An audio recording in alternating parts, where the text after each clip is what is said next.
the great tragedy of Civil War memory in this country is that these two great challenges, on the one hand, healing. The country had to be put back together. You had to develop some kind of culture of healing and a politics of healing. Otherwise, civil wars sometimes never quite end if you don't. The South had to be, reunited some way with the Union. 11 Confederate states had to be redefined, readmitted to the Union, under some kind of unprecedented regime of political imagination. But the other great challenge was the challenge of justice, healing and justice. But the question about justice, of course, was always justice for whom? Justice by whom?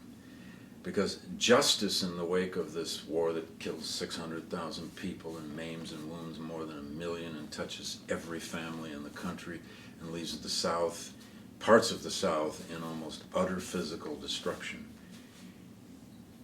Justice for white Southerners, or justice for the former slaves, or justice for a family in the North that lost 3 sons, justice to the federal government, justice to the former state of Alabama, all had different answers. Justice for whom?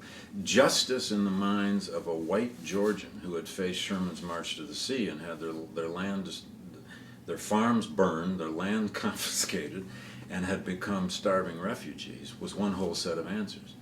Justice to the freed people who have nearly died and survived in contraband camps, who have wandered the back roads and countryside of the interior of the South trying to escape from slavery, or who had stayed on a cotton plantation in South Georgia because there was no way to go, and suddenly in the summer of 1865, they're told they're free, whatever that means. Free to do what?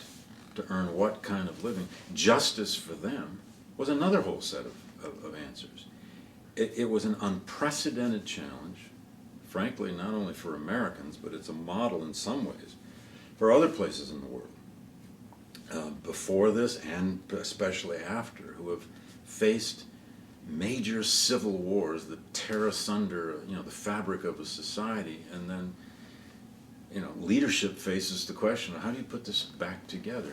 The great tragedy of Civil War memory and reconciliation is that we never found an adequate way in this society to put healing and justice in a kind of historical balance. You could argue that it wasn't even possible, that healing the nation and forging reconciliation between North and South, forging reconciliation between the veterans of both armies, hundreds of thousands of them, healing those terrible psychological, political, ideological, moral wounds that survived civil wars for generations, and questions of legal justice to people. You could say that, you could never have found a total balance of that.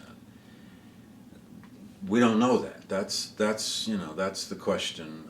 That's almost a counterfactual question. Could we have done it this way? Could we have done it that way? But history always makes us try to think about what was done and then what might have been done. In the end, the case is, and what I argued in this book, Race and Reunion, in a sort of layered way, is that in America we reconciled the nation in the decades following the American Civil War on the backs of the former slaves, at the cost of racial justice. We invented and imagined and recreated another kind of racial regime, the Jim Crow system. And in fact, there's simply no way around the fact that the American apartheid, the Jim Crow social, political structure that took hold in the South, ultimately with full complicity from the North by the 1890s and into the 20th century, was part and parcel of the way Americans were putting themselves back together in the wake of the Civil War. Racial justice, the sacrifice of the possibilities of racial justice was the profound cost of what happened in the remembrance, the formal and informal remembrance of the Civil War. I mean, the lesson in this ultimately, of course, is that how we structure remembering our greatest events, whether it's through our politics, through our schooling, through our popular culture, through memorialization, monument building, rituals, organizations, and so on, how we do that has a profound impact every day in every way on the present in which we live. And in fact, almost all questions, important questions of historical memory, are always about the present.